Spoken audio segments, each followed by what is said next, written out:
Keep talking. You just gotta be ready. Recorder on all the time. So, sorry, freezing. But you'll have them towards the edge of the table. So what I do for extension or flexion is I kind of pre-position them into what segment I'm isolating. So if I'm going L5 S1, Yes. I put my hand on L5 segment, L5 S1 inner space, and then sacrum. And then what I do is I start by, this might seem like it's the other one, but it's not, because we're just taking them into the, he's already extended already, so I'm locking up the segments there, okay? And then I'm making sure I get that extension right there, boom. I lock the foot right into the calf right there. Rotate them down to further lock up the segments above till I feel the rotation right there. Bam. Done. So you can hook your arm right around my arm there. Yep, there you go. And that's for closing them down right there. And so then he can just breathe in, breathe out. So you're pushing and pulling at So the same time? I'm pulling him on that diagonal, so just like Dr. Bennick's procedure. But are you doing that movement? So you're pushing here. Yeah, and then so you're I'm pulling pushing back here and there. pulling there, yeah. Your elbow is pulling. Or more, I would call it stabilizing here. Okay, and rotating and there. alright. Yeah. Is your elbow like kind of, that's pulling right Yeah. there? Okay. Right like that. Okay. Now, if I wanted more of a flexion mobilization, because with somebody who's not supporting their lumbar spine, you already get that side bend, and then we give them the rotation with that aspect, so you are getting that closing down for the extension.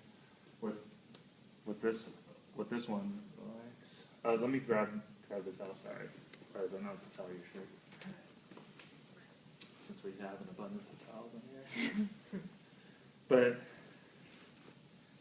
he doesn't have that wide of hips compared to his torso, but you can lie on your side again. And we're going to put that right above the iliac crest right there, just so he remains neutral spine. Okay. Okay? That might even be pushing him into side bend a little bit. Mm-hmm. That might be a little bit too much. Here, let's lower this a little bit. Hold on. There we go. And then he was kind of rotated up top. So now we keep this more neutral. Mm-hmm. So if we were to do a flexion one, we just kind of, we don't close down into extension there. So he's open right there. And then same place, L5 S1. So it's just a matter of the setup whether you put them into flexion or extension. So now I make sure I got the gapping right there, hooking this foot in right there. Because this is more of a gapping technique, so for the flexion one, he's in the open pack position versus the other one we closed him down. Oh, right? It's the same movement. It's the same thing. But now you're just it's a flexion. What we're doing is we're gapping that area. It's not all based on the motion. So we'll flex them, open up the segment, and gap them in flexion, or we'll extend them and gap them in extension. You see what I'm saying? So we're not having to go through all the same steps as the other one, because basically with the other one, so when you're more flex, we're gapping you there. When we're more extended, we're gapping you there. Same rotation. Right. We're just doing the same rotation, exactly, because it's a gapping technique. It's not you know, like we have our other techniques where like it's sliding like the window, where you're doing the up glide, down glide with like the T-spine when we were doing those ones. But then we also did the PAs, which is more for the gapping. Right. Whereas the upslide and the downslide, when we're going more cranial caudal, that's for the opening and closing like a window. So that's what this one is. This is more of a gapping technique in both flexion and extension. And then you're not having to go through a million steps. But do you want to go through the other ones really quick, just so you can remember Sure. how it happened? Okay. So Dr. Bennett's one for extension. Let's put this back under you again. It helps to see it a bunch of times. But basically the first part is just resting the legs on your leg. And then again, you're identifying whatever space it is, whether it's L1 through S1, depending on which space you want to gap. So his first part is just identifying that you're within that space. So you're not opening or closing it down right there.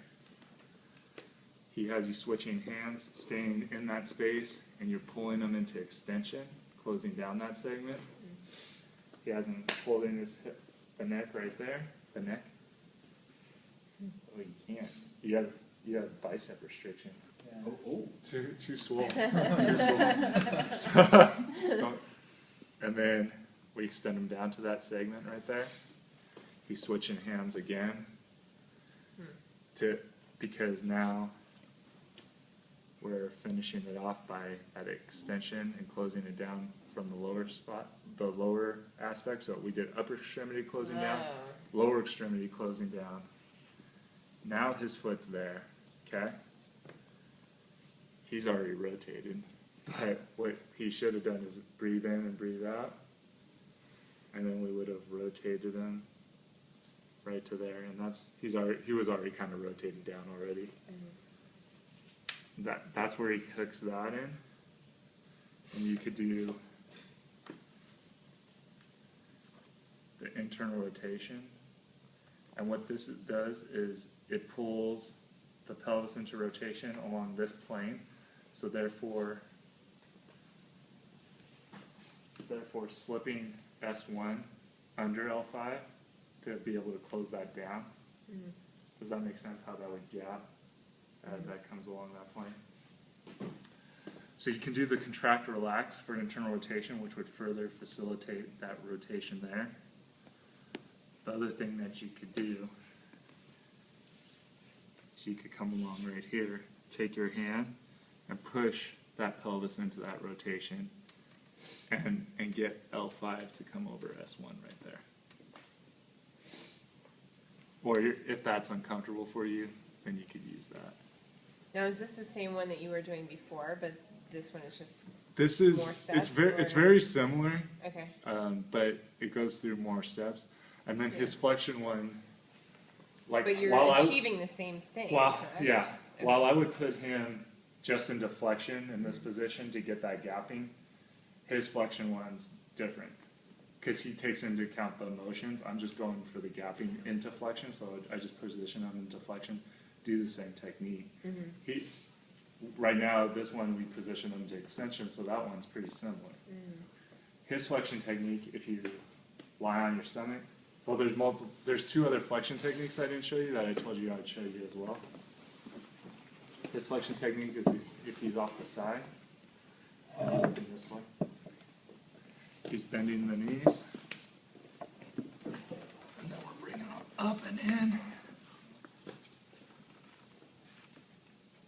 So, whoa, Ooh. can we lock the table? Cool. Okay. You've got So- a phone underneath there. He's got a phone. Are you feeling that phone? Do you have a cell phone? Yeah. Okay, sorry, let's get that out. Yeah, right there. And let's lock the rest of the table too.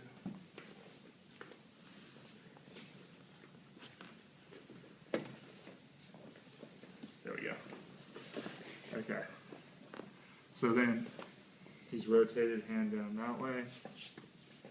And then we bring him up. So the example in class, we had him come off sacrum, L5. We did the L4, L5 interspace in class.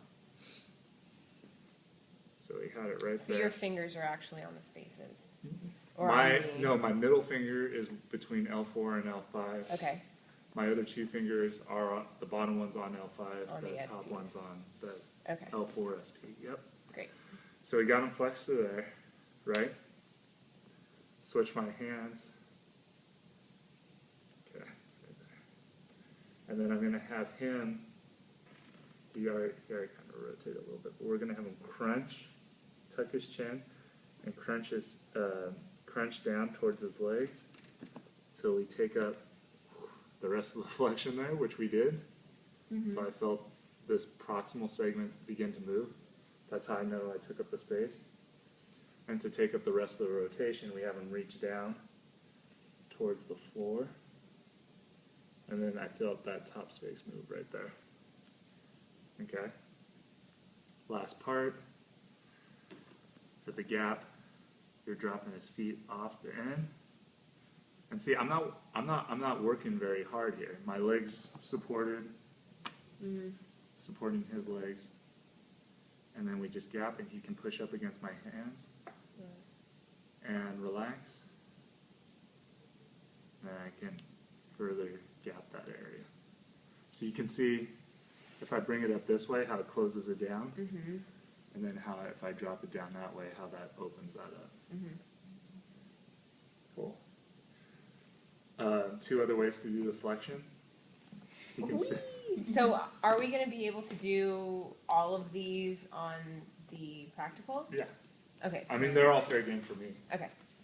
As long as you explain why you're doing it and how you're doing it. Yeah. Yeah, that's fine. Yeah, okay. If you lie on your side facing me. So, this one seems like the other techniques that we showed. This is a new technique. Yeah, this is for flexion. So what I would do is I would have them crunch down till I feel that inner space move.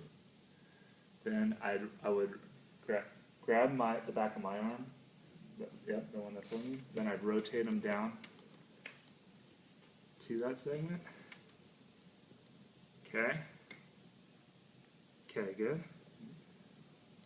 Yeah, there we go.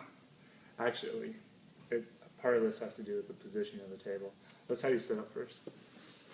I have to get one of these ends up.